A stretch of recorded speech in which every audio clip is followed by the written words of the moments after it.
आज सुबह सुबह हमें सूचना मिली थी रामनगर गांव में जो चेरई चौकी ओसिया थाना क्षेत्र में आता है और जिस पे तत्परता से सीनियर ऑफिसर्स, मैं, कलेक्टर साहब, आईजी साहब, डीसी साहब पहुंचे और एफएसएल टीम को बुलाया, डॉग स्क्वाड को भी बुलाया और कुछ जो आसूचना मानवीय आसूचना के आधार पर हमने इन्वेस्टिगेशन चालू किया, जिसमें जो आज जिस परिवार में मृत्यु हुई है उन्हीं के परिवार में जो रिश्तेदार हैं और उनके ताऊ के लड़का जो पप्पू राम है, उसे अभी हमने डिटेन किया है और उससे अभी गहनता से पूछताछ चल रही है। मर्डर वेपन उससे बरामदगी के प्रयास चल रहे हैं। पप्पू राम सन ऑफ भैरा राम, उम्र 19 साल है और पूर्व में कुछ जो इनके बीच में रंजिश हुई है उसको लेकर भी गहनता से अनुसंधान चल रहे हैं। प्राइमा फेसी अभी दो बातें आई हैं कि कुछ तो एक इन्होंने ज़मीन का विवाद बताया कुछ साल पहले था और कुछ जो एक्यूज्ड परिवार है, जो आरोपी परिवार है, उसके एक लड़के की मृत्यु सूरत में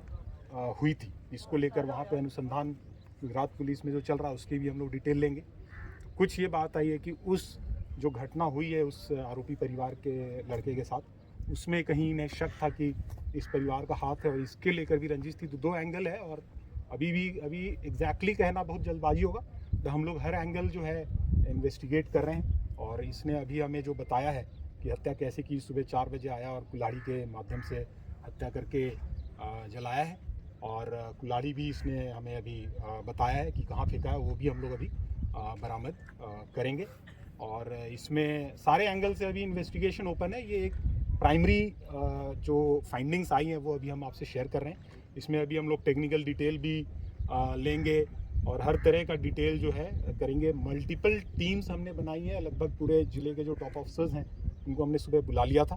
हर एक को अलग अलग टास्क दे के हर एक चीज़ें अभी भी हम लोग गहनता से करें। तो ये जो भी मैंने बताया प्राइमरी फाइंडिंग है और जैसे जैसे इन्वेस्टिगेशन में और डिटेल होंगे हम लोग आप लोग से अपडेट शेयर करते हैं। जलाया किससे था सर? जलाया किस पदार्थ से था, कुछ आइडिया लगा है? किचन में जो अभी इन्फ्लेमेबल मटेरियल होता है, मतलब रसोई में, उस तरह की बात आई है। उसमें भी अभी उससे हम लोग बरामद करेंगे अगर कोई ज्वलनशील पदार्थ उसके पास। अच्छा सर, पप्पू राम आया था तो पप्पू राम बाहर कौन सो रहे थे, पहले किसको मारा, फिर अंदर गया, कैसे क्या थी पूरा? बाहर जो दोनों वृद्ध महिला और पुरुष थे उनको मारने की बात बता रहा है और अंदर वो जो उनकी बहू सो रही थी उसको मारने की बात बता रहा है और फिर बच्ची को भी उनके साथ जलाने की बात अभी बता रहा है। बट मैं बार बार आपसे ही कह रहा हूँ, ये हमारी प्राइमरी फाइंडिंग्स हैं। Detailed investigation, technical analysis, forensics report, postmortem report आने के बाद हम लोग अगर कोई स्टोरी में और अपडेट आएगा तो हम लोग आपसे शेयर करेंगे। ये पूरी घटना में एक ही शामिल है, पप्पू राम? अभी हमने एक को अरेस्ट किया और अभी हम कुछ इस पर कह नहीं सकते हैं। हम लोग जैसा कि आपको बताया टेक्निकल एनालिसिस करेंगे, लोकेशंस लोगों को देखेंगे कि इससे बातचीत हुई, इसके फ़ोन का एनालिसिस करेंगे। तो मैं बार बार यही कह रहा हूँ कि ये प्राइमरी फाइंडिंग है और अभी जो हमने किया है उसका मैं आपको अपडेट दे रहा हूँ। पोस्टमार्टम को लेकर क्या है? पोस्टमार्टम मौके पर कलेक्टर साहब ने बोर्ड गठित करवा दिया था और मौके पर ही पोस्टमार्टम जारी है और हमारी जो एक्सपर्ट टीम है वो लगी हुई है। एफएसएल भी बहुत ही गहनता से सीन का एनालिसिस कर रही है। आईजी साहब ने भी स्वयं अपने निर्देशन में एफएसएल टीम को भी गाइड किया है कि क्या इसमें और हम लोग एविडेंसेस ले सकते हैं। तो कोई भी एविडेंस हम अनटर्न्ड नहीं छोड़ रहे हैं और कोई भी एंगल हम लोग अभी अनटर्न्ड नहीं छोड़ेंगे। सारे एंगल्स ओपन है। ठीक है sir. Sir Yes, why not? अच्छा सर, पूरे घटनाक्रम है, क्या लग रहा है, जमीनी विवाद है या? अभी जो प्रारंभिक जो इनपुट्स आया है उसमें ऐसा लग रहा है कि इनके बीच में ज़मीन को लेकर डिस्प्यूट चल रहा है। आपस में एक भाई है, उसके औलाद नहीं है और ये जो आरोपी है इसके 4 भाई हैं। इसके जो चाचा के ताऊ के जो लड़के हैं वो 4 हैं। तो जिस भाई के औलाद नहीं है उसकी जो हिस्से की ज़मीन है, इसके बारे में अभी ये भी इनपुट्स आया है कि 4-5 साल पहले इस ज़मीन को बेचने को लेकर के इनके डिस्प्यूट हुआ था कि इस ज़मीन को आप नहीं बेच सकते और जो मृतक परिवार है इसके ऊपर इनको संदेह था कि ये कभी भी उस ज़मीन को बेच सकते हैं, अपने नाम लगवा सकते हैं। इसको लेके इनके बीच में डिस्प्यूट्स हुआ और वो ये भी आया कि सिविल सूट्स तक ये केस गया, बाद में इनके राजीनामा हुआ। मीनवाइल अभी जो लास्ट ईयर गत वर्ष जो ये आरोपी है इसके एक भाई की गुजरात में सूरत में संदेहजनक परिस्थितियों में मृत्यु हुई है और उस मृत्यु को लेकर के इनके मन में ये संदेह था कि उस मृत्यु में इस परिवार का हाथ है या इन्होंने वो मृत्यु षड्यंत्रपूर्वक करवाई है। इसको लेके इस युवक के और इनके परिवार में संदेह था और ये जो घटना हुई है इसमें जो ही हमें पता चला आज की इस प्रकार से 4 की हत्याएं हुई है, और तत्काल हमने मतलब पुलिस अधिकारी यहाँ पे मौके पर पहुँचे।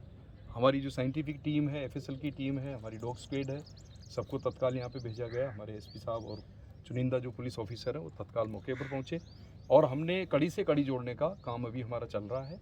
और ये केस बिल्कुल क्रिस्टल क्लियर है, पर्दाफाश हो गया है लगभग। और अब ये है कि इस घटनाक्रम में जो भी लिप्त लोग हैं उनकी कड़ियाँ जोड़ करके साइंटिफिक एविडेंस के आधार पर आगे बढ़ रहे हैं। अच्छा सर, पप्पू राम आया था रात को, कुल्हाड़ी से हमला किया, क्या कुछ उस समय उनसे कोई कहा सुनी या कुछ झगड़ा कुछ ऐसा हुआ था? प्राइमा फेसी अभी ऐसी चीज़ वो अभी सामने नहीं आई है। कुछ क्योंकि खरोंच सर उसके हाँ, बॉडी पे, उसका एनालिसिस हम लोग उसका करेंगे एनालिसिस करेंगे। कुछ खरोंच उसके बॉडी पे आया, वो देखेंगे Analysis- पहले का है कि घटना के समय का है। एनालिसिस करेंगे उसका कि किस प्रकार से इस षड्यंत्र में और कौन कौन लोग शामिल हैं और किस प्रकार से प्लान करके इन्होंने किया है। ये इन्वेस्टिगेशन का अभी मुद्दा है जो गहनता से चल रहा है। लेकिन मैं ये कहना चाहता हूँ कि पुलिस के पास जो ही इतला मिली, पुलिस ने हमारा जो रेस्पॉन्स टाइम है उसको क्विक से क्विक रेस्पॉन्स करते हुए वरिष्ठ अधिकारीगण मौके पे पहुँचे हैं। साइंटिफिक इन्वेस्टिगेशन एक सबसे बड़ी कड़ी होती है, उसके लिए हमने हमारी एफएसएल की टीम और हमारा डॉग स्क्वाड तत्काल यहाँ पे मूव करवा के यहाँ पे पहुँचा है। सभी हमारे चुनिंदा पुलिस ऑफिसर हैं जो कि इन्वेस्टिगेशन का अच्छा अनुभव रखते हैं, उनको सबको इसमें साथ में लगाया है। और जिला प्रशासन की तरफ से भी वरिष्ठ अधिकारी यहाँ पर पधारे हैं। जिला कलेक्टर तत्काल यहाँ पे पहुँचे हैं और डिविजनल कमिश्नर साहब भी यहाँ पहुँचे हैं। और अब हमारी यही अपील है कि पुलिस अपना काम कर रही है और कानून व्यवस्था बनाए रखने में पुलिस का सहयोग करें। अनावश्यक जो भ्रम फैलाया जा रहा है या जो लोगों को उकसाने का काम किया जा रहा है वो नहीं होना चाहिए। शांति व्यवस्था में सहयोग करना चाहिए। Thank you sir. ये मैम ने कहा था कि ज़िले में जब भी जाएं कलेक्टर एसपी साथ जाके करें, उसका एक उदाहरण देखने को मिला है। आज कार्रवाई को किस तरीके से यहाँ अंजाम दिया गया, क्या घटनाक्रम था?